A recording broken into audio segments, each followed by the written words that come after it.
और बांग्लादेश में शरिया कानून का राज कायम होने का इशारा क्यों मिल रहा है, इसे हम आपको एक ग्राफिक्स के जरिए दिखाते हैं कि आखिर क्यों शरिया कानून की तरफ लागू करने की तरफ आगे बढ़ रहा है बांग्लादेश। क्योंकि इस्लामी निजाम के लक्षण दिखने लगे हैं मोहम्मद यूनुस में। ऐसा हम इसलिए कह रहे हैं क्योंकि जब शेख हसीना के हाथ में बागडोर थी देश की, तब हसीना राज में जमात पर बैन लगा दिया गया था, लेकिन मोहम्मद यूनुस के राज में जमात इस्लामी पर से बैन हट गया है। जमात इस्लामी जो कि कट्टरपंथी संगठन है और उसी के इशारे पर सब कुछ बांग्लादेश में इस वक्त हो रहा है, ये वहां के रहने वाले लोग दबी जबान में कह रहे हैं। शेख हसीना के रहते हुए हत्या के केस में रहमानी को जेल हो गई थी, लेकिन अब यूनुस के रहते हुए जमात नेता रहमानी जेल से बाहर आ गए हैं, उनको बाहर निकाल लिया गया है और कट्टरपंथी को और ज्यादा बढ़ावा मिल रहा है।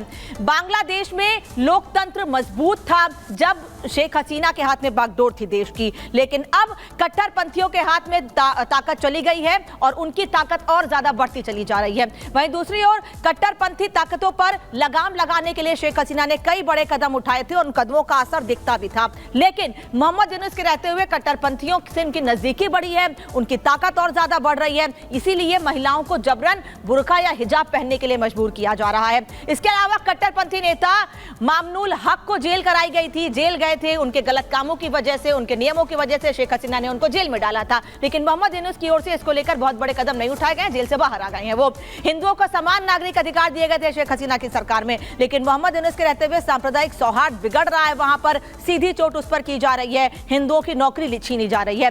शेख हसीना ने तालिबानी शासन के खिलाफ कड़े कदम उठाए थे, वहीं दूसरी ओर इस्लामी निजाम की पैरोकारी कर रहे हैं। भले ही मोहम्मद यूनुस वहां हिंदुओं की रक्षा को लेकर हमारे देश के प्रधानमंत्री से बातचीत करते हो, लेकिन ऐसा फिलहाल दिख नहीं रहा है। खोखले और झूठे वादे, झूठी बातें मोहम्मद यूनुस की ओर से की गई थी।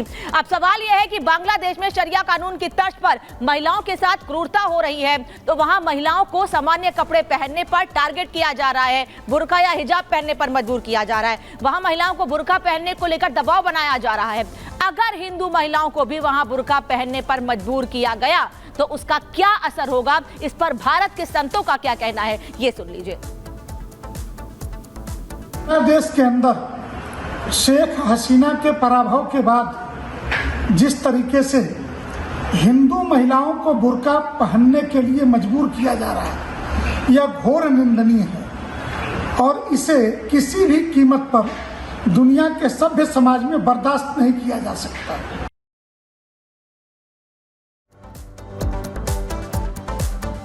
तो भारत से भी संत समाज में इसको लेकर गुस्सा, और वो कह रहे हैं वहां जो कुछ महिलाओं के साथ हो रहा है सरकार को ध्यान देना चाहिए, लेकिन सरकार गहरी नींद में सोई हुई है, कोई कदम इस ओर नहीं उठाए जा रहे हैं। अब आपको दिखाते हैं कि बांग्लादेश की राह पर चल पड़े, पाकिस्तान की राह पर चल पड़े बांग्लादेश में हसीना सरकार के तख्ता पलट के बाद क्या क्या बदलाव आया है, ये भी कि वहां के हालात क्या बयां कर रहे हैं। देखिए कि चंद महीनों में वहां क्या क्या बदलाव आ गए हैं, वहां पर क्या स्थितियां बन गई हैं, कितना बदल गया है बांग्लादेश। बांग्लादेश में जिन्ना की बरसी मनाई गई है, जिन्ना को राष्ट्रपिता बनाने की मांग वहां पर की जा रही है। हालांकि जिन्ना का कोई मतलब नहीं है बांग्लादेश से, बल्कि वो तो हमेशा खिलाफत करते रहते। मुजब्बिर की बयानबाजी और ढाका में झंडा राष्ट्रगान बदलने की मांग भी की जा रही है। लोग अब ये कह रहे हैं कि वहां पर झंडा और राष्ट्रगान तक बदल दिया जाए। इसके अलावा बांग्लादेश में पाकिस्तानी समर्थक हावी हो रहे हैं और इसीलिए शेख हसीना ने इशारा किया था कि पाकिस्तान और अमेरिका के कहने पर ही या उनकी वजह से ही वहां तख्ता पलट हुआ है और बांग्लादेश की स्थितियां खराब हुई हैं। तो क्या बांग्लादेश कट्टरपंथी राह पर आगे बढ़ रहा है? क्या बांग्लादेश अब पाकिस्तान की राह पकड़ रहा है? ये सवाल उठ रहे हैं क्योंकि वहां की जो स्थिति, जो तस्वीर निकलकर सामने आ रही है, वो कुछ इसी ओर इशारा कर रही है। बांग्लादेश में आए इन बदलाव का असर सबसे ज्यादा हिंदुओं पर पड़ेगा, क्योंकि हिंदुओं की धार्मिक मान्यताएं अलग हैं।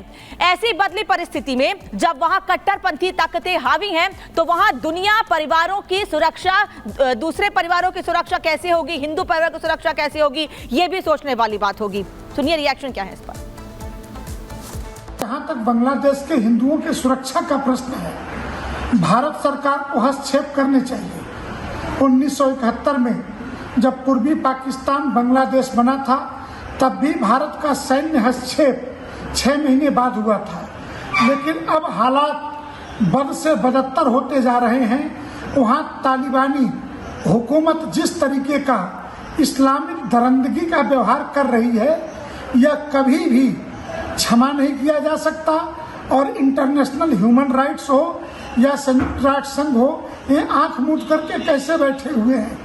ये कतई बर्दाश्त नहीं किया जा सकता। अखिल भारतीय संत समिति भारत सरकार से मांग करती है कि बांग्लादेश के 1,30,00,000 हिंदुओं के सुरक्षा को सुनिश्चित करने के लिए अगर आवश्यक है तो सैन्य हस्तक्षेप तत्काल करना चाहिए। और अब बांग्लादेश नया जिन्नालैंड बनने की तरफ तेजी से आगे बढ़ रहा है। ऐसा हम इसलिए कह रहे हैं कि हाल ही में बांग्लादेश में पहली बार जिन्ना की बरसी मनाई गई।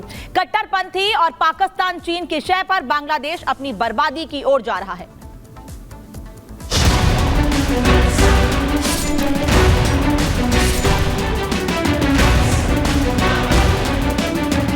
हसीना सरकार की तख्ता पलट के बाद बांग्लादेश में कट्टरपंथी ताकतें तेजी से बढ़ रही हैं। हर जगह कट्टरपंथी सोच को बढ़ावा मिल रहा है।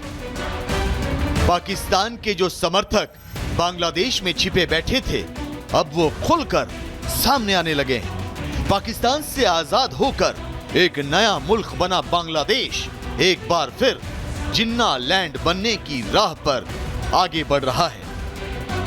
बांग्लादेश में पाकिस्तान के संस्थापक मोहम्मद अली जिन्ना की बरसी मनाई गई। बांग्लादेश के इतिहास में ऐसा पहली बार हो रहा है जब बांग्लादेश बनने के बाद जिन्ना की बरसी मनाई गई। इतना ही नहीं, जिन्ना की बरसी पर उर्दू में कविताएं पढ़ी गई, मुशायरे हुए। जरा सोचिए बांग्लादेश किन परिस्थितियों में बना और आज वहां क्या हो रहा है। बांग्लादेश में धीरे धीरे कट्टरपंथी ताकतों का दबदबा बढ़ रहा है। इन सारी कट्टरपंथी ताकतों को पाकिस्तान से फंडिंग मिल रही है। नतीजा यह है कि अब बांग्लादेश में जिन्ना को राष्ट्रपिता बनाने की मांग उठने लगी है। यानी जिस देश के लोगों ने बांग्लादेश पर अत्याचार किया, उस देश के संस्थापक को बांग्लादेश का राष्ट्रपिता बनाया जाएगा। 1952 में इसी बांग्लादेश ने बांग्ला भाषा के लिए एक बड़ा भारी आंदोलन किया था, जिसमें बहुत बलिदान भी दिए गए थे, क्योंकि उस समय भी पाकिस्तान उर्दू थोपना चाहता था मोहम्मद अली जिन्ना की उस राष्ट्रीय भाषा की वजह से।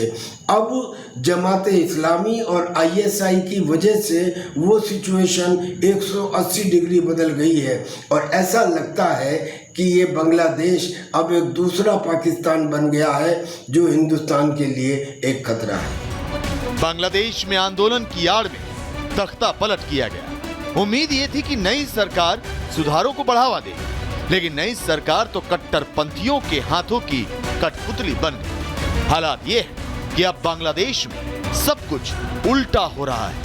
ऐसे में देखने वाली बात यह है कि क्या बांग्लादेश पाकिस्तान के चंगुल में फंसने से बच पाएगा। Bureau report, Republic Bharat.